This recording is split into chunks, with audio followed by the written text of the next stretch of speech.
Well,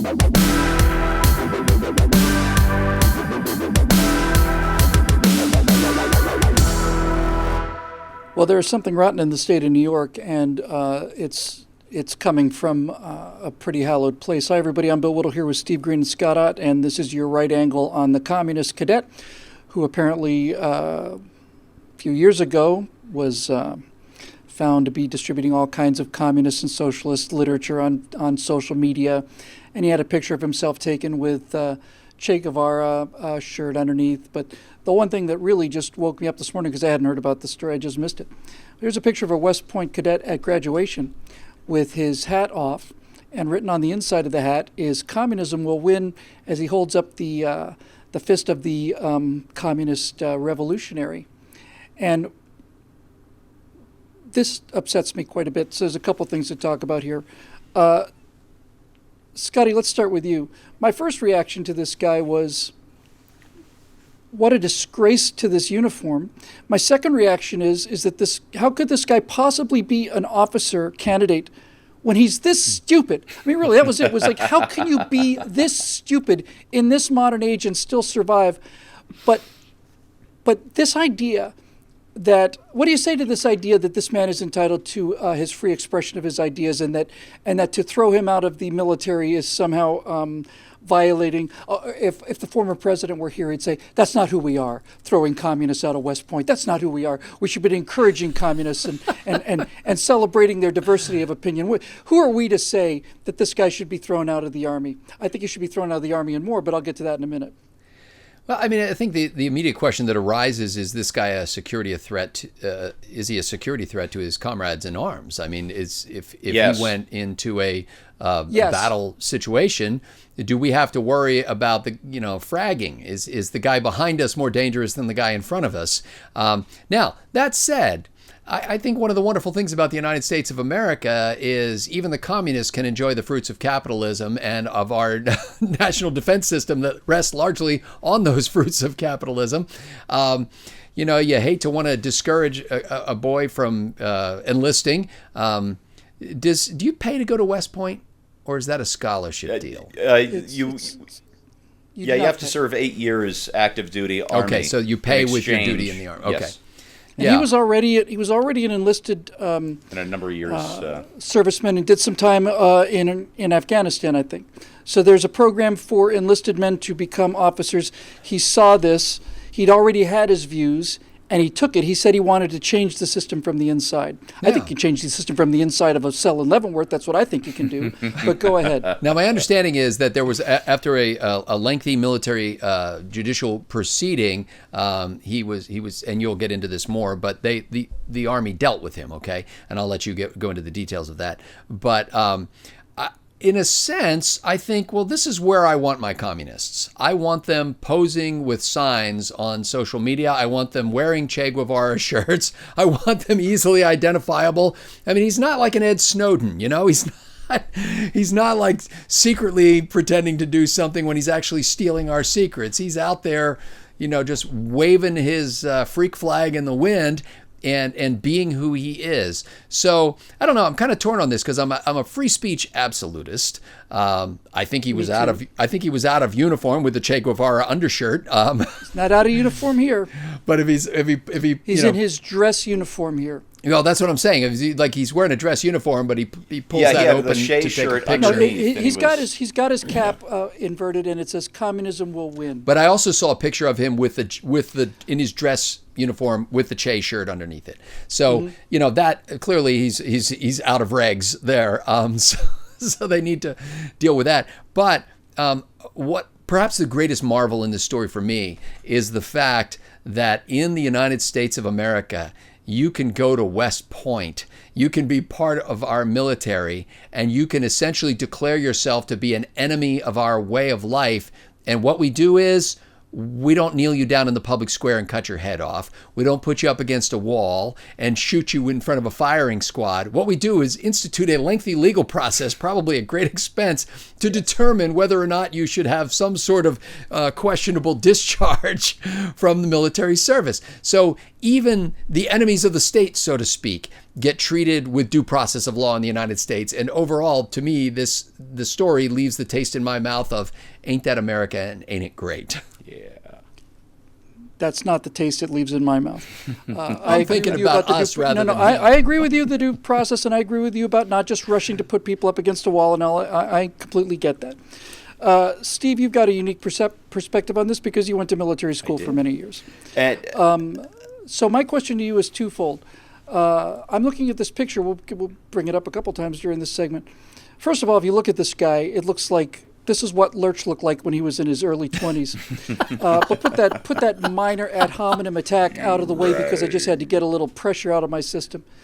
I'm looking at the cadets in the background. I'm looking at these honorable men who are smiling and congratulating each other and seem to be very happy about this event, which they're very proud of and should be. I noticed that this guy whose name I'm not going to mention seems to be hiding the hat from the rest of his fellow cadets, and I wonder what would have happened if he hadn't hid them. But here's the two things I'm worried about, Steve. First of all, what does the presence of somebody like this do to the morale of a class? And secondly, he was reported for as far back as 2015, other cadets had said there's something wrong with this guy, and he still managed to graduate West Point. What do you think that says about the condition of the standards at West Point? To say that this guy's a security risk, I think, is to understate the case. He said, F America and its false freedom. This is not the guy I want in uniform commanding other Americans in combat. Yeah. Yes, I went to Missouri Military Academy, class of 87, and that was a military high school, not a university like West Point or even VMI. But I'm going to give you some shocking news here, Bill. I was not a model cadet. I really I love my alma mater, but I also like getting away with stuff when I could. One of the things that really got me into photography was whenever there was a big event, and I swear every second or third weekend at that school there was some big event where the entire Corps of Cadets had to be out there in our dress uniforms, which is wool, and it's May in Missouri, and it's hot, and it's muggy, and these guys are dying out there. But as long as I was shooting for the school paper or the yearbook, instead of standing out there in the summer sun at attention with a 8.5-pound Springfield rifle on my shoulder, I was racing around with a camera bag just shooting pictures and having a blast. This kid had something written in his hat. What was it? Communism will win? I used to do something under my hat, too. You got to keep in mind, these are the 80s, and, the wild hair with all the color was the rage. So before Sunday Review, the big parade to hand out whatever the medal, the ribbon, or cord was that week, I would put some blue hair gel in my hair, put my cap on and go, yeah, nobody knows I got the hair gel in, right? Just, you got to get away with little things to keep your sanity. Okay, that's just the nature of going to a military school, especially when you're a not very well disciplined 17, 18-year-old boy like I was at the time. But can you imagine how bad senioritis is at a military academy? Senioritis is bad anywhere, but it's so bad at a military academy. It's just can't wait to get home. You can't wait to get out of uniform and all the rest of the stuff. Our class sponsor was Sergeant Thomas Teal. He was an active duty Army Sergeant First Class who was doing a 3-year TDY at Missouri Military Academy as one of our advisors, and class of 87 selected him as our advisor. He caught me doing some dumbass thing. I wish I could remember what it was, just like 2 weeks before commencement. And this big paratrooper dude looks down at me and says, "Son, don't be stupid on purpose." He didn't write me up. He didn't report me. He just gave me the best advice I've ever gotten. This kid is a communist. That's stupid. He showed it off at commencement. That's stupid. He posted it on social media. That is so stupid. This guy, it's not just that he's a communist, Bill. It's that he is too stupid and too unself-disciplined to be a member of a Girl Scout troop selling cookies, much less an officer of the United States Army. I seem to be much more alarmed about this than you two guys are. I'd heard from several people over the last several years that all of the service academies were becoming increasingly progressive and to an alarming degree.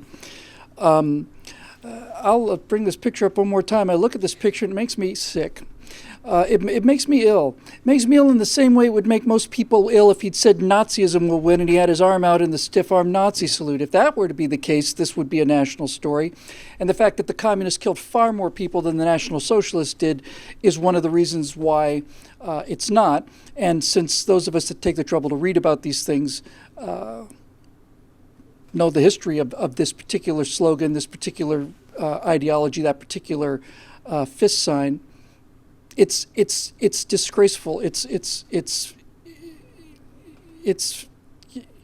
you know, Bill, can I suggest that you're more lathered about this because you have additional information that I don't have, which is that you suspect that what's going on in West Point with this kid is broader than this kid. All I know is this kid. So do you have, like, have you heard of, you know, I have heard a number of this people is, saying okay. that I would be shocked by the amount of how so-called progressive, how left-wing, how left-leaning the service academies have become. That is alarming. But put that aside. I'm talking about this one individual here. My questions are pretty interesting and severe, interesting to me anyway. First of all, how did this person ever get past 1 year in the academy? How is it that his fellow cadets reported him and said this guy's a real problem, and all of this social media evidence, and he graduated anyway? How did this guy get to wear that graduating uniform? How? I consider that to be a security issue, and I consider it to be a security issue of the highest order. So let me talk about the free speech aspect of this, okay?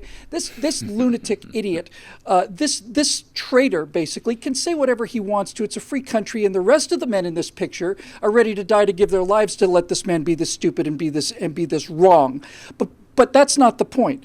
This guy, if he were to say communism will win and hold up his fists like that, I have a feeling he would not be run off of Berkeley campus, you know, on a rail covered in tar and feathers. As a matter of fact, he'd probably be elected class president. The service academies are not areas that are protected by what we understand to be free speech. His free speech, his ability to hold whatever particular political belief he wants to and espouse it, is eliminated the minute he signs the dotted line, because he has made an agreement to serve his country. And this is the underlying foundation of why we respect our military, is because these people have voluntarily given up their freedom for us to have ours.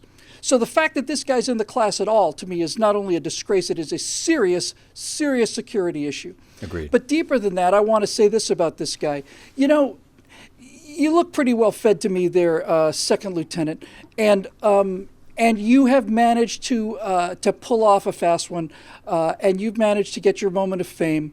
And I would simply remind you that there are a number of communist countries that you can go to right at this very second, and if you want, get all the winning you want. You can get all the winning you want in Venezuela, and you can get all the winning you want in North Korea, and you can get all the winning you want everywhere. But what I actually really want for you is this. My first instinct when I saw this was, I would like to have the lights turned off and turn you over to your fellow cadets for 20 minutes or so with that communism will win hat. And then I said, no. No, they're civilized people. They're officers and gentlemen. They wouldn't do anything to this guy. What I really want is I want this guy to be left alone in a room with the people from Poland and the former USSR and Venezuela and Cuba. And I want you to be left alone with people who've lived under communism. That's what I want. I want you to be left alone to live under communism with them, and I want them to have some time with you alone so that they can perhaps give you a new opinion on your particular choice of political statements and your position on the political spectrum. You miserable, low-life, traitor, coward bastard. I hope that the free people of this country go out of their way to make sure that you get what you deserve. You know, other people have left the service academies because of differences of opinion. People like Robert E. Lee, they did so honorably. They resigned from the academy. They walked out, clearly expressing why they were leaving. And you, like all other communists, are a miserable, low-life parasite pig. And I hope I get a chance to tell you that to your face. That'll do it for this edition of Right Angle. I'm Bill Whittle. We'll see you next week.